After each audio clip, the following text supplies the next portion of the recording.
Shalom Aleichem à toutes et à tous en ce lundi 24 mars 24 Adar. Ce Shabbat qui arrive, nous allons bénir le mois de Nissan. Sur cette occasion, donc, nous lirons deux Sifrei Torah. Le premier, la paracha de Pekoudé pour clôturer le livre de Shemot, et le deuxième, Sifrei Torah pour lire la paracha de Achodesh. En effet, le mois de Nissan qui, cette année, commencera samedi soir et dimanche, et c'est le mois de la délivrance. De façon que dira le texte du Talmud, que nous avons été libérés d'Égypte en Nissan, nous serons libérés de cet exil actuel au mois de Nissan, B'ezrat Hashem. Et nous allons montrer que la délivrance finale est un thème commun à tous les sujets qui ont lieu ce Shabbat entre Pekoudé et Achodesh, le mois de Nissan.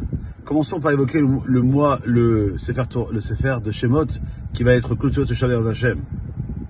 Le Ramban, Nachmanide, le désigne comme le livre de la Géoula, le livre de la délivrance, en raison de ses nombreux aspects relatifs à la Géoula, la sortie d'Égypte, cette délivrance spirituelle, physique, suivie de la délivrance spirituelle avec le don de la Torah, et ainsi que la construction du Mishkan, qui est le mariage entre Dieu et nous. Cette paracha de Pekoudé, qui est généralement jumelée avec la paracha que nous avons lu la paracha de Vayakel, souligne l'idée du rassemblement de Béni Israël, Vayakel, et ce rassemblement les conduit à l'unité du peuple juif, qui est la condition nécessaire pour faire résider Dieu au sein du peuple. La raison d'être du Mishkan, dont il est question dans cette paracha de Pekoudé, est le point de départ de cet édifice du temple d'Hachem, Mikedash Hachem Koenu Yadecha, que tes mains, Dieu, ont préparé. Ce rassemblement a été aussi ordonné pour enseigner les interdits du Shabbat et sa sainteté.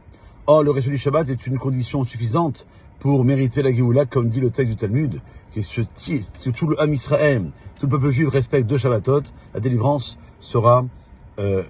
prendra de son nez. Par de Pekoudé, où est relatée la révélation d'Hachem dans le Mishkan, dit le texte, la nuée va envelopper la tente d'assignation et la majesté du Seigneur remplit le tabernacle. Cet événement majeur de l'histoire est venu rétablir la présence divine dans le monde après son retrait survenu à la suite de la faute d'Adam Arishon et dont la réparation totale aura lieu lors de la venue du Mashiach, Moshe en personne. En effet, Midrash enseigne que l'essentiel de la Shekhinah résidait initialement sur terre, dans le Gan Eden. Mais avec la faute d'Adam, elle a reflué au premier firmament. Avec la faute de Caïn, elle a reflué au deuxième. Avec Enoch, au troisième. Avec la génération du déluge, au quatrième. Avec la génération de la division de Dorapalaga avec le tour de Babel, au cinquième. Avec les gens de Sodome, au sixième. Et avec les Égyptiens au temps d'Abraham, au septième. Et toutes ces phases ont été contrebalancées par 7 sadikim, 7 justes. Abraham, Israël, Yaakov, Lévi, Kehat, Amram et Moshe. Abraham est venu et il a fait redescendre la Shekhinah au 6e firmament. Israël est venu et il a fait redescendre du 6e au 5e. Yaakov du 5e au 4e. Lévi du 4e au 3e.